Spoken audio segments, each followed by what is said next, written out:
Today you hear one of Robert Kiyosaki's most important messages.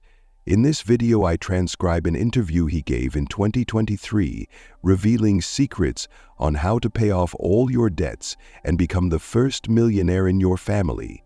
If you believe you are worthy of all the abundance in the universe, type here in the comments, "I am deservable," and see something incredible happen in your financial life by the end of the week. From now on, stay tuned, pay attention, and leave this video with the certainty that you will pay off all your debts quickly. Kim and I have been married for over 30 years, but our story didn't start with wealth.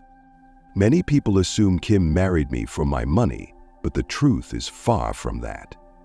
At the time, I was between businesses and my second venture had failed.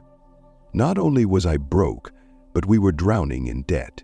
$800,000 to be exact. It was a massive burden and an even bigger learning experience.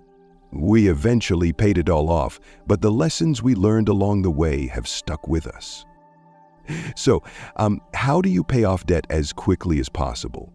Some people suggest cutting up your credit cards, but I find that idea absurd. Credit cards aren't the problem, it's how you use them.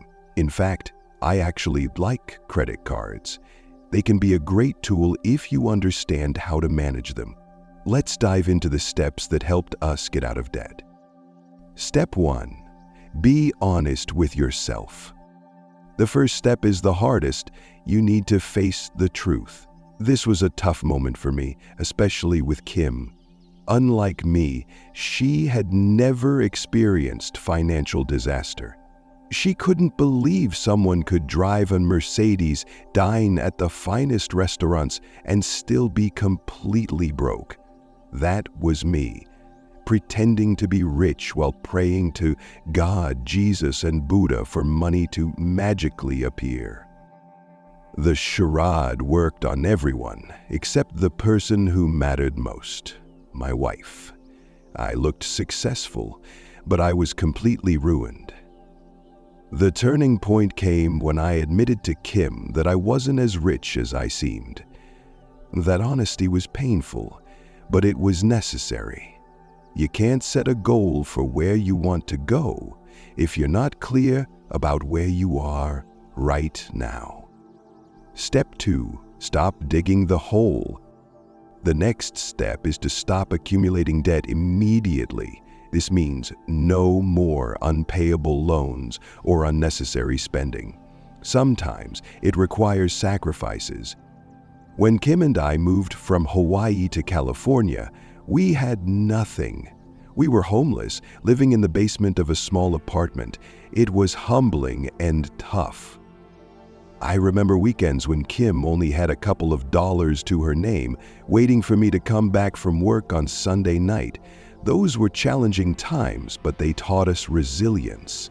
Sacrifices like these are temporary, but they pave the way for financial freedom. Step 3. List all your debits. Finally, you need to make a complete list of every debt you owe. And when I say complete, I mean everything. This step might seem overwhelming, but it's critical. You can't solve a problem if you don't know the full extent of it.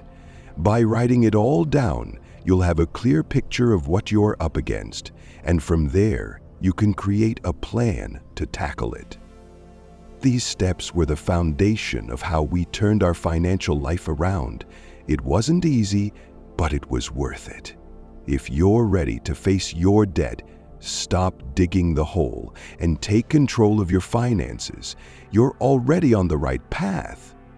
Remember, honesty and discipline are your greatest tools in the journey to financial freedom. When Kim and I first faced our mountain of debt, the idea of writing down all of it was uncomfortable. Kim gave me a strange look when I emphasized the word all. The truth is, I had so many debts I didn't want to admit it, not to myself, not to her. I kept avoiding the situation, paying bills here and there, hoping to stay afloat. But Kim finally confronted me and asked, "Why don't you want to face how bad it really is?" That moment changed everything. I finally sat down, called up my last business, and wrote to everyone I owed money to: friends, family, and investors. It wasn't easy. I felt ashamed for not paying them back sooner, but Kim insisted I face the reality. I even had to show her the nasty letters I was getting from credit card companies. It was painful, but it was the first step toward regaining control. If you've ever dealt with overwhelming debt or know someone who has, share your story. Your experience could inspire someone else to take that first step. Step 4. Hire an accountant. One of the most important steps if you're deep in debt is hiring an accountant. I used to think I could manage my records on my own. But the truth is, when you're stressed, ashamed, and overwhelmed by debt, it's hard to confront the numbers and pay attention to details. That's when Kim and I turned to my rich dad for advice. Unlock wealth in 90 days with the wisdom of a 7,000-year-old wizard. The Wealth Wizard's Secrets to be rich. Achieving wealth in 90 days helps you overcome limiting beliefs, reprogram your mind, and set clear goals. This transformative guide, packed with motivational stories and practical exercises, is your path to prosperity. Get it now for the promotional price, available only today. Click on the pinned comment link and start your journey to wealth now. He told us something that stuck. Rich people have accountants. Poor people don't keep accurate records. At first, I thought hiring an accountant was too expensive, but Rich Dad was right. Without clear and accurate financial records, you're flying blind. Step 5. Create a visual plan for your debt. After listing all your debts, the next step is to create a visual plan to eliminate them. Here's how it works. In the top left corner, write the creditor's name. Example, Visa card. In the top right corner, write the total amount owed. In the bottom left corner, write the minimum monthly payment. In the bottom right corner, divide the total amount owed by the monthly payment to see how many months it will take to pay off. For example, if you owe $2,000 on your Visa card and the minimum payment is $100 a month, you'll write top left, Visa card, top right, $2,000, bottom left, $100/month, bottom right, 20 months. This visual breakdown makes it clear how long it will take to pay off each debt. Review it daily. The clarity this method provides is incredibly motivating and keeps you focused on your progress. Focus on assets, not liabilities. When Kim and I met, we had nothing. It took us 10 years to go from nothing to financial freedom.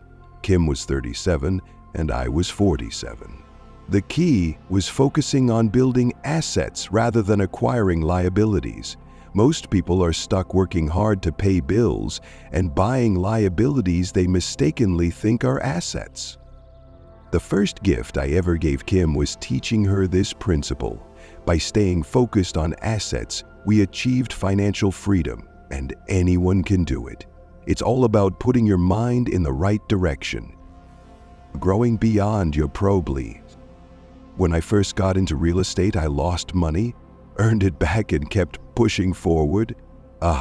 Each setback taught me to grow. Many people struggle to earn even $1,000 because they're not mentally, emotionally, spiritually, or physically prepared for that level of success. Kim and I now earn millions, but we wouldn't have gotten here without first struggling to earn $1,000. The lesson? You have to become bigger than your problems. If you're facing a $1,000 problem, you need to develop yourself to handle that challenge. Growth isn't just about money, it's about becoming stronger, wiser, and more resilient. By overcoming each problem, you prepare yourself for even greater success. It all starts with a willingness to face your reality, take control, and grow into the person you need to be. If we could do it, so can you. Step 6. Decide the order to pay off your debts. The sixth step is to prioritize which debts to pay off first, and here's where a simple strategy makes all the difference. Start by paying off the debt with the lowest total amount owed. That's your lowest circle number. Now you might be wondering, shouldn't I focus on the debts with the highest interest rates first? While that might seem logical, this method prioritizes momentum. Paying off smaller debts quickly gives you a tangible win, proving that the system works. Once you see results, it motivates you to keep going. As Kim says, it's not about paying interest, it's about how quickly you can eliminate debt. The difference between assets and liabilities. To build financial freedom, it's crucial to understand the difference between assets and liabilities. Most people work a job, earn money, and then use it to pay for things like mortgages or bills. This money flows out of their pocket, making these things liabilities, not assets. Here's the simple rule. Liabilities take money out of your pocket. Assets put money into your pocket. For example, if you live in a house, it's a liability because it costs you money in taxes, maintenance, and insurance, even if it's fully paid off. If you own a rental property that generates income, it's an asset because it puts money into your pocket every month. When I started at 25, my first investment was a small condo. It wasn't much. It only put $25 in my pocket each month, but it was a start. Over time, the debt was paid off, and I was earning money consistently from that property. Fast forward to today, Kim and I now own 6,500 rental properties, all of which generate steady income for us. The power of good debt. This success wouldn't have been possible without leveraging good debt. What makes debt good are two key words: cash flow. If the money you borrow helps generate more income than it costs to repay, that's good debt. We use this principle to keep growing.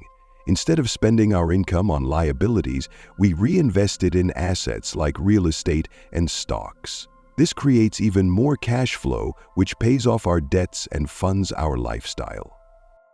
For example, today Kim and I enjoy 7 cars, multiple houses, and travel by private jet, not because we bought them with credit cards, but because the cash flow from our investments pays for them. Our assets outweigh our liabilities, and that's the key to financial freedom. Please open the trap of bad debt. Many people struggle financially because they buy liabilities first, cars, gadgets, or other luxuries, and then try to buy assets later. This approach never works because they're stuck accumulating bad debt. Instead, focus on using your assets to buy liabilities. This discipline allows us to live a great lifestyle while continuously growing our wealth. The best part? We never have to worry about money because our cash flow increases over time. Dedication is the key. This entire process requires discipline and dedication. It's not an overnight fix, but a journey. If you commit to it, it will take you from where you are now to where you want to be financially. If this advice resonated with you, share this video with someone who might need it. Financial freedom is a gift everyone deserves. And by spreading these ideas, you can help others achieve it too. For more tips on investing, saving, and mastering your personal finances, subscribe to our channel. You'll gain valuable insights and learn from experts in business and finance who can guide you toward your financial goals. Thank you for watching. Love you, my apprentice. Until next time.